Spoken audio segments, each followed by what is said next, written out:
Our YouTube channel Quadra Minds classes. जैसा कि पिछली वीडियो में हम लोगों ने मिरर के विषय में डिस्कशन किया था, आज हम लोग rules for image formation bye spherical mirror पढ़ेंगे और आज हमारा रिफ्लेक्शन का पार्ट कवर हो जाएगा। कल इस चैप्टर का सेकंड पार्ट शुरू होगा जो कि होगा रिफ्रैक्शन। तो चलिए शुरू करते हैं। सबसे पहले रूल क्या है, इसके रूल के विषय में जानेंगे, फिर इमेज फॉर्मेशन सीखेंगे। तो सबसे पहला रूल है light rays coming to the principal axis after reflection goes from focus of the mirror in concave mirror और appear goes to focus convex mirror. जब लाइट रे प्रिंसिपल एक्सिस पर आती है तो रिफ्लेक्शन के बाद वह फोकस से जाती है, कौन से मिरर में, कॉनकेव मिरर में, और कॉन्वेक्स में वह फोकस के अपीयर होके जाती है। फिर दूसरा नियम क्या है, a ray passing through principal focus after reflection these rays emerge parallel to principal axis. तीसरा नियम, the light ray passing through the centre of curvature after reflecting back along the same path. Light ray centre of curvature से pass करती है तो reflection के बाद वह same path पर वापस चली जाती है। Image formation bye concave mirror. अब हम लोग इमेज फॉर्मेशन सीखेंगे। सबसे पहले when object is present at infinity, पहला केस कि जब ऑब्जेक्ट इन्फिनिटी पर प्रेजेंट हो तब हमें क्या करना है, तो हमें पहला नियम लाना है कि जब लाइट प्रिंसिपल एक्सिस से पास करती है तो फोकस से होकर गुजरती है। तो पहला नियम जब लागू करेंगे तो हमारा कुछ इस प्रकार का फिगर बनेगा कि the image formed at focus mirror which is real and diminished size. तो जो इमेज बनेगी हमारी वो फोकस मिरर पर बनेगी और जो कि रियल होगी और डिमिनिश्ड होगी, साइज में छोटी होगी। फिर उसमें दूसरा जो है when object present between infinity and centre of curvature, जब ऑब्जेक्ट इन्फिनिटी और सेंटर ऑफ कर्वेचर के बीच में प्रेजेंट रहेगा तब इमेज हमारी बनेगी फोकस और सेंटर ऑफ कर्वेचर के बीच में, जो कि रियल होगी, इन्वर्टेड होगी और स्मॉल इन साइज में छोटी होगी। नेचर ऑफ इमेज इम्पॉर्टेंट है। कोई भी फिगर भी देकर आपसे पूछ सकता है कि इस डायग्राम का हमें नेचर बताइए।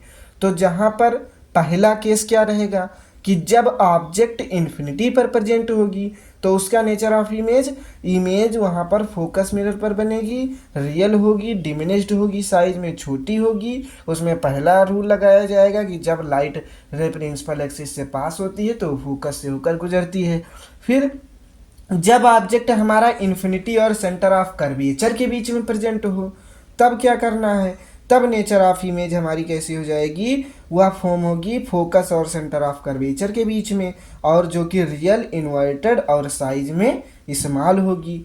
अब तीसरा, जब object is present at centre of curvature, जब ऑब्जेक्ट सेंटर ऑफ कर्वेचर पर ही प्रेजेंट हो तब नेचर ऑफ इमेज कैसी होगी, तो the image formed at the centre of curvature which is real, inverted and same size.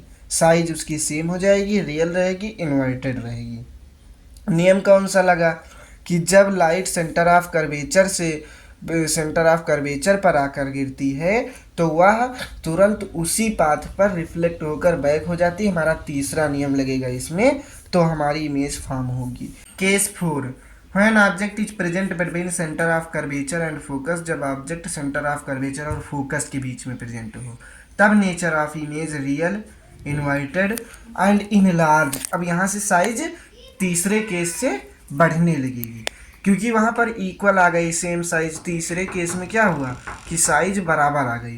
पांचवा, when object is present at focus the image formed at infinity real, inverted and highly enlarged. तो यहाँ पर image कैसी form होगी, infinity पर बनेगी, real होगी, inverted होगी, बड़ी होगी काफ़ी। अब छठवा जो केस है when object is present between focus and pole, object focus और पोल के बीच में प्रेजेंट हो the image formed behind the mirror virtual होगी, बिहाइंड द मिरर फॉर्म होगी, इरेक्ट और लार्ज होगी साइज में। Image formation by convex mirror अगर देखें तो व्हेन ऑब्जेक्ट एट इन्फिनिटी, जब ऑब्जेक्ट इन्फिनिटी पर होगा तो image formed at principal focus पर इमेज बनेगी मिरर के, और हुई चीज वर्चुअल इरेक्ट एंड डिमिनिश्ड, जो कि वर्चुअल होगी, इरेक्ट होगी और साइज में छोटी होगी। कब? जब ऑब्जेक्ट हमारा इन्फिनिटी पर प्रेजेंट होगा कॉन्वेक्स मिरर में। अब लीनियर मैग्निफिकेशन, इमेज फॉर्मेशन खत्म हुआ। Linear magnification, linear magnification important है, इसी फार्मूला से काफ़ी न्यूमेरिकल पूछे भी जाते हैं और काफ़ी न्यूमेरिकल सॉल्व भी होते हैं। It is defined as the ratio of height of image to the height of object. इसको हम डिफाइन कर सकते हैं हाइट ऑफ इमेज और हाइट ऑफ ऑब्जेक्ट के रेशियो से। It is denoted by m, small m से इसको डिनोट किया जाता है। Means it is the measurement of enlargement of the image with respect to the size of the object. अगर numerically हम इसकी डिफिनीशन की बात करें तो it is the measurement of enlargement of the size of object image with respect to the size of object. कुल मिलाकर image की साइज को ऑब्जेक्ट की साइज से अगर हम लोग डिवाइड करा दें तो हमारा इसका रेशियो पता चल जाएगा इमेज और ऑब्जेक्ट की हाइट का। लीनियर मैग्निफिकेशन का यही मतलब है, इसको एम से डिनोट किया जाता है। अगर हम बात करें m equal to height of image upon height of object, अभी हमने आपको बताया रेशियो में, जिसको हम आई अपान ओ कहते हैं, और माइनस बी अपान यू भी इसके इक्वल टू में हो जाएगा। माइनस बी अपान यू कहाँ से आया, अभी आपको आगे हम मिरर फार्मूला के जरिए बताएंगे। स्फेरिकल मिरर के लिए साइन कन्वेंशन, न्यूमेरिकल में इसका बहुत इस्तेमाल होगा, इंपॉर्टेंट कंसेप्ट है, ध्यान से समझिएगा। The object is always placed to the left of the mirror, object हमेशा मिरर के लेफ्ट साइड में प्रेजेंट रहेगा। ध्यान दीजिए, ऑब्जेक्ट हमेशा मिरर के लेफ्ट साइड में होगा। All the distances parallel to the principal axis और measured from the pole of the mirror, जितनी भी डिस्टेंस होंगी वो प्रिंसिपल एक्सिस के पैरेलल में होंगी और उनको मेजर किया जाएगा पोल मिरर के पोल से। जितनी भी डिस्टेंस होगी वह प्रिंसिपल एक्सिस के पैरेलल होगी, उनको मिरर के पोल से मेजर किया जाएगा। All the horizontal distances which are measured toward the right of the pole, जितनी हॉरिजेंटल डिस्टेंस होगी, पैरेलल डिस्टेंस को हम पोल से मेजर करेंगे, हॉरिजेंटल डिस्टेंस को हम towards the right of the pole की से मेजर करेंगे, आर टेकन एज पॉजिटिव, और उसको हम पॉजिटिव लेंगे। ध्यान दीजिएगा, इस पॉजिटिव को बहुत ध्यान से सुनिएगा कि जितनी भी हॉरिजेंटल डिस्टेंस होंगी मिरर की, हम उनको मिरर के पोल के राइट साइड से मेजर करेंगे, उनको पॉजिटिव टेक करेंगे। All the horizontal distances which are measure toward the left of the pole, और जितनी हॉरिजेंटल डिस्टेंस पोल के लेफ्ट साइड में होंगी उनको हम निगेटिव लेंगे, उनको निगेटिव लेंगे, और जो राइट साइड में होंगी उनको हम पॉजिटिव लेंगे, लेकिन वो हॉरिजेंटल डिस्टेंस होनी चाहिए, बस इतना ध्यान रखिएगा। एक बार देख लीजिए कि जो ऑब्जेक्ट होगा वह हमेशा मिरर के लेफ्ट साइड में होगा। Focal length of concave mirror should be negative and the focal length of convex mirror should be positive, मतलब कि कॉनकेव मिरर के फोकल लेंथ को निगेटिव लिया जाएगा और कॉन्वेक्स मिरर के फोकल लेंथ को पॉजिटिव लिया जाएगा। अब यूज ऑफ कॉनकेव मिरर देखेंगे। Concave mirror are used in torch, search lights and vehicles headlight. इस मिरर का यूज हम लोग टॉर्च में, सर्च लाइट में, व्हीकल्स के हेडलाइट में यूज करते हैं। These are used as shaving mirror, इसको सेविंग मिरर के तरीके भी यूज किया जाता है। These mirror are used by dental, dental द्वारा इसको यूज किया जाता है जिससे वह टीथ की लार्ज इमेज को देख सके और इलाज अच्छे से कर सके, इसलिए डेंटिस्ट द्वारा इस मिरर का यूज किया जाता है। These mirror used in solar cooker, solar cooker में भी इस मिरर का प्रयोग किया जाता है। प्लेन मिरर में क्या था कि सोलर कुकर में हीट को रिफ्लेक्ट कराने के लिए इसका यूज किया जाता था। यहाँ पर क्या है, सोलर कुकर में इलेक्ट्रिसिटी के लिए इसको यूज किया जाता है। कॉनकेव मिरर का यूज जरूर देखिएगा, 2 मार्क के क्वेश्चन में पक्का आना है इसको। Concave mirror are used in torch, search light and vehicle headlight, पहला यूज। दूसरा, इस मिरर को सेविंग मिरर के तरीके भी यूज किया जाता है। इस मिरर को डेंटिस्ट द्वारा भी यूज किया जाता है और इस मिरर को सोलर कुकर में भी यूज किया जाता है।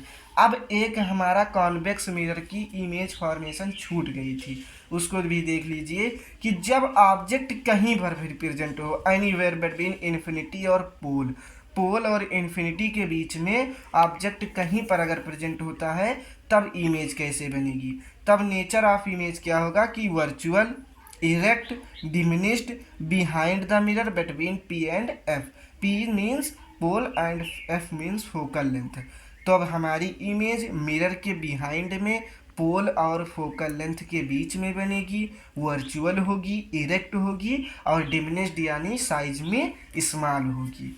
अब यूज ऑफ कॉन्वेक्स मिरर देखिए। Convex mirror are curved outwardly so they provide a wider field of view and also given erect image of the object.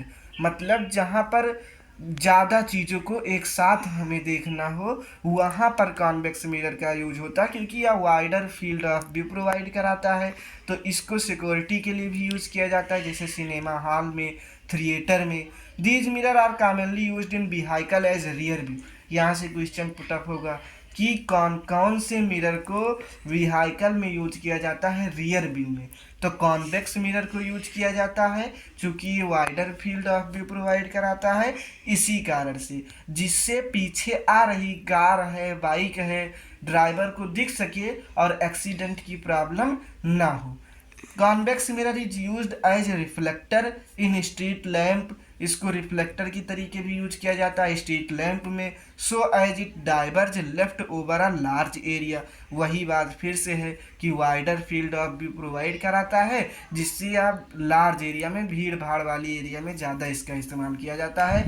आप लोग जो सिनेमा हॉल में या थिएटर में जो ग्लास लगा हुआ देखते हैं वो कॉन्वेक्स मिरर का होता है। These mirror are used at crowdy places. फिर वही बात आ गई कि क्राउडी प्लेसेस में इसका यूज़ किया जाता है। Crossing and mall for security, हमने ये बात आपको पहले बता दी है। 4 इसके यूज हैं। Wider field of view provide कराता है, सबसे मेन बात। इसको व्हीकल में रियर केस में यूज किया जाता है, रियर व्यू के लिए बहुत ज़रूरी है। इससे 2 नंबर के क्वेश्चन पुटअप होते हैं। किस लिए कराया जाता है? क्योंकि ये large area wider field of view provide कराता है, जिससे ड्राइवर को पीछे आ रही गाड़ी है, कार है, बाइक है, इसके विषय में पता चल जाता है और जब वह पता चलता है तो एक्सीडेंट की प्रॉब्लम नहीं होती, इसलिए इसको व्हीकल में यूज किया जाता है। अब हम जानेंगे mirror formula. Mirror formula 1/f equal to 1/b plus 1/u, where f is focal length of the mirror, b is the distance from pole to the, ध्यान दीजिएगा, पोल टू द ऑब्जेक्ट की distance को हम लोग u कहेंगे, pole to the image की distance को हम लोग v कहेंगे। तो ये कौन सी चीज़ हो गई? F b u. इसको आपको पता चल गया होगा कि एफ है फोकल लेंथ, बी है इमेज से पोल तक की दूरी और यू है ऑब्जेक्ट से पोल तक की दूरी। और यू को हमेशा निगेटिव लिया जाता है, चाहे वह कॉन्वेक्स मिरर हो चाहे कॉनकेव मिरर हो। मैग्नीफिकेशन जो हमने पढ़ा उसका फार्मूला आप लोग जानते ही हैं कि I/O बराबर -B/U। अब आपको समझ में आ गया होगा कि -B/U यहाँ पर किस लिए लिया गया है, इक्वल टू में क्यों रखा गया है, क्योंकि V जो होती है वो पोल से ऑब्जेक्ट तक, इमेज तक की दूरी होती है और U पोल से ऑब्जेक्ट तक की दूरी होती है। M equal to image upon object height और image height upon object height. M is less than 1। जब m यानी लीनियर मैग्नीफिकेशन 1 से कम होगा तो साइज डिमिनिश्ड होगी, जब इक्वल टू होगा तो सेम साइज में होगा। जब m 1 से बड़ा बिग होगा मतलब 1 से बड़ा होगा तो इन लार्ज मैग्नीफिकेशन होगा। m इरेक्ट और इन्वर्टेड होता है। ये इसका नेचर हो गया। उम्मीद है आपको वीडियो समझ में आ गई होगी और अगला वीडियो आपको कल प्रोवाइड हो जाएगा, जिसमें हम लोग रिफ्रैक्शन के पार्ट को शुरू करेंगे और मैक्सिमम 20 मिनट में कल हम लोग रिफ्रैक्शन के मैक्सिमम पार्ट को कवर भी कर लेंगे। और हमारी ऐसी वीडियो को पाने के लिए हमारे चैनल को सब्सक्राइब कर लीजिए और बेल आइकन का बटन प्रेस करना ना भूलें, जिससे हमारी वीडियो आप तक सबसे पहले आती रहे।